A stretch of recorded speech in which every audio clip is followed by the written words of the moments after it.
Hello everyone, नमस्कार सगळ्यांना. मी doctor Suchita माझ्या द क्रोशेटिंग डेंटिस्ट या यूट्यूब चॅनलमध्ये तुमचं खूप खूप मनापासून स्वागत करत आहे. तर बघा, आजच्या व्हिडिओमध्ये आपण ही सुंदर अशी खूपच गोड अशी ही डेझी फ्लावरची स्क्रंची बनवण्याचं शिकत आहोत. खूप इझी आहे. याच्यामध्ये मी फक्त 2 किंवा 3 स्टिचेस, एक chain stitch, single crochet stitch आणि ट्रिपल क्रोशे स्टिच असे 3च जे स्टिचेस आहेत ते याच्यामध्ये यूज केले आहेत आणि अतिशय सुंदर अशी ही फ्लावर ची स्क्रंची इथे दिसत आहे. तर व्हिडिओ शेवटपर्यंत नक्की बघा, कुठेही स्किप करू नका आणि व्हिडिओ आवडला तर नक्की कमेंटमध्ये लिहा. याला व्हिडिओ सुरुवात करूया. तर बघा, आपल्याला लागणार आहे येलो कलरमध्ये यान. मी हे ऑलिव्हियाचं गंगा यान यूज करत आहे. नंतर व्हाईट कलरचं एक यान लागणार आहे. आपला 4 मिलीमीटरची हुक, सीझर, आपली एक टेपेस्ट्री नीडल आणि एक रबर बँड. तर बघा, येलो कलरच्या यानपासून आपण सुरुवात करत आहोत. सगळ्यात आधी आपला जो रबर बँड आहे त्याच्यामध्ये आपण येलो यान असं अटॅच करून घ्यायचं आहे. आपण सगळ्यात सोपी मेथड जी आहे यान अटॅच करण्यासाठी ती यूज करत आहोत. फक्त 2 गाठ पाडून घ्यायच्या आणि आपलं यान इथे सिक्युअर होऊन जाईल.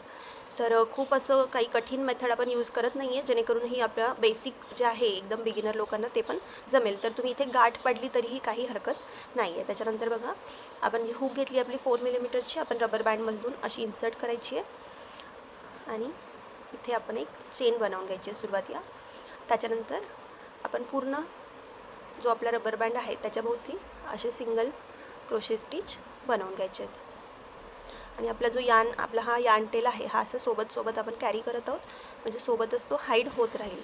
यान पूर्ण जे आपलं रबर बँड आहे ते आपलं कवर होईल इतके सिंगल क्रोशे स्टिचेस आपण इथे बनवून घेऊ. हे बघा, असे आपले हे सिंगल क्रोशे बनत आहेत. तर आपण हे थोडे असे जवळजवळ ओढून घ्यायचे, रबर बँड थोडासा टाईट करून, आणि त्याच्यानंतर अजून जे उरलेला भाग आहे तिथे असेच सिंगल क्रोशे कंटिन्यू करायचे आहेत. हे बघा, आपले हे पूर्ण रबर बँडमध्ये आपण सिंगल क्रोशेचा एक राऊंड असा बनवून घेतला. आता काय करायचं आहे, जो आपला फर्स्ट हा सिंगल क्रोशे स्टिच आहे इथे आपण हुक इन्सर्ट करून एक स्लिप स्टिच इथे असं बनवून घ्यायचं आहे.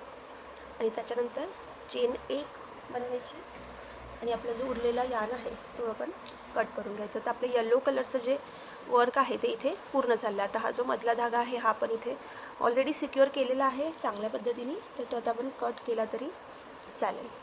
बघा, आपला फर्स्ट राऊंड आता इथे हा पूर्ण झाला आहे. आता आपण नेक्स्ट पाकळ्यांचा एक राऊंड बनवणार आहोत. तर त्याच्यासाठी आपण व्हाईट यान इथे आपलं जोडून घ्यायचं आहे. तर जिथे आपण आपला हा स्लिप स्टिच बनवला होता त्या सेम ठिकाणी आपण हुक इन्सर्ट करून घेऊ आणि आपलं जे व्हाईट यान आहे ते असे इथे जोडून घेऊयात. आणि आता जे व्हाईट आणि हा येलो हे जे दोन्ही यान आहेत हे आपण असे सोबत इकडे आपल्याला कॅरी करायचे आहेत, म्हणजे ते सोबतच हाईड होत जातील आणि त्याच्यानंतर ते स्पेशली आपल्याला हाईड करण्याचं काम पडणार नाही. तर बघा, आता आपण नेक्स्ट राऊंडची सुरुवात करत आहोत.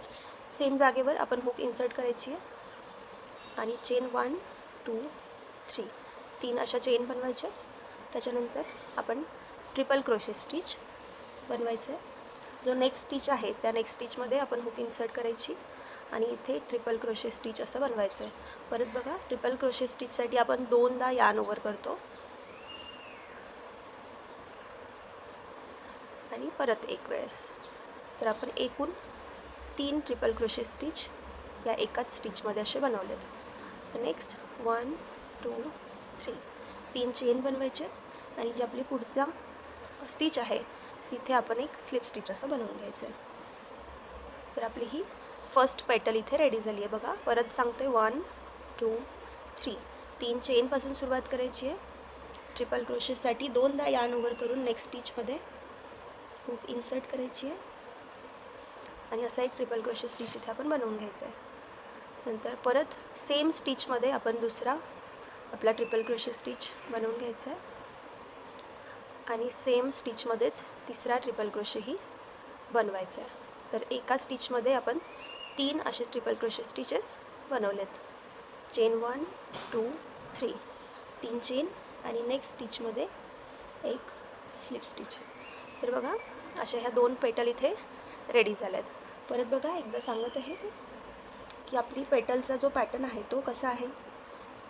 चेन 3 बनवायचे आणि नेक्स्ट जो स्टिच असतो आपला हा, इथे आपण 2दा यान ओव्हर करून 3 ट्रिपल क्रोशे एकाच स्टिचमध्ये बनवायचे आहेत. 2 आणि हा 3. परत 3 चेन बनवायचे आहेत आणि जो नेक्स्ट आपला स्टिच असतो त्याच्यामध्ये एक स्लिप स्टिच बनवायचं आहे.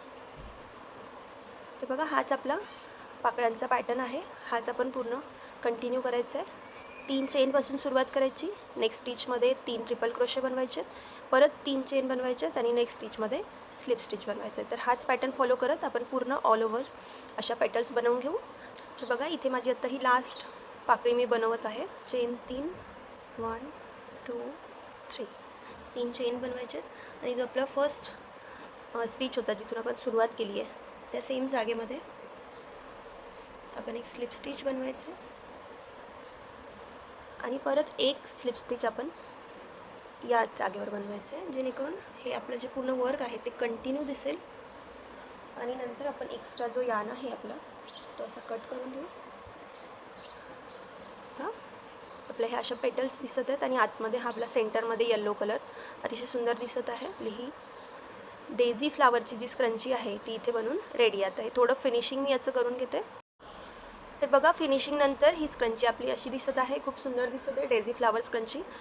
खूप इझी आहे, तर नक्की ट्राय करा व्हिडिओ बघून. आणि फक्त 2 स्टिचेस आपण इथे यूज केले, त्याच्यामुळे बनवायला काही खूप कठीण नाही आहे आणि खूप थोड्या टाईममध्येच आपली ही स्क्रंची बनवून रेडी होते. जर व्हिडिओ हेल्पफुल वाटला असेल तर नक्की लाईक करा, तुमच्या फ्रेंड्ससोबत शेअर करा आणि असेच नवीन नवीन व्हिडिओज बघण्यासाठी माझं चॅनल नक्की सबस्क्राईब करा. Thank you for watching.